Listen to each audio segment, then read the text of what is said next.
Whether you're in Kingston or country scrolling through TikTok or Instagram, or you're posting on X, or you are already in the United States, maybe working two jobs, going to school, or doing something to send money back home.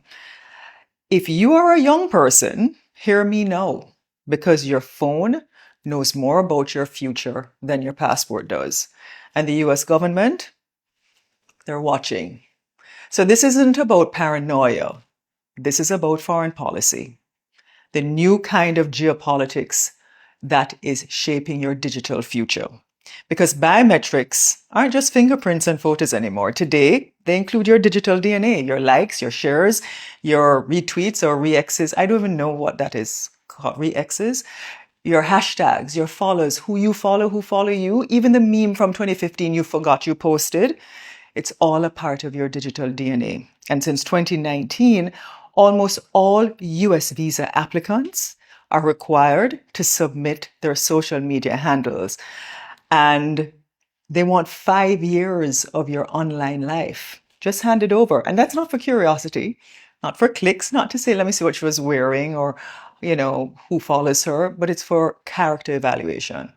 Because the Department of Homeland Security and the US State Department have systems, automated and human, for scanning the public internet, not to check your spelling, but to assess your beliefs, your values, and your fit. And even though we're not in the Cold War anymore, and some of you need to go back and look at what that means, but this is a new era of what I call algorithmic diplomacy. Yeah, because conflicts unfold now in the comment sections, and alliances are forged in hashtags. And geopolitics, global geopolitics, well, it's trending.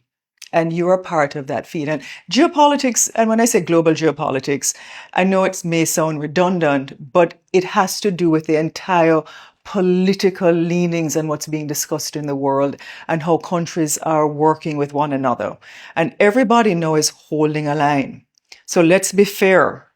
Every country has a right to protect its borders, even Jamaica. And we do. We choose who enters. We choose what to ask them. Does this person reflect our values? Do they understand our story? And other countries do too. And whether you like it or not, your digital self speaks even before you open your mouth at immigration, before you get to the embassy. When you submit that application, already there's a domino effect before you even get to that window to speak to somebody. And that's not theory, that's reality. And here in Jamaica, our silence is costing us. Where is the guidance? Where's the public education? Our young people are walking blindly into digital traps, not because they're criminals, but because they're unaware. Or influencers, or the influencers are not talking about it either. So one retweet, one sarcastic post, one Instagram story that crosses a wrong line that you may have thought was funny and you shared because it was shared many times. And your dream of a visa, a scholarship, a job, or just being a tourist is denied. Not because you were wrong, but because you were flagged. Truthfully. So let that sink in. Because you need to understand that your online voice can become your immigration verdict. And at the end of the day, you have to ask yourself, what are you going to do?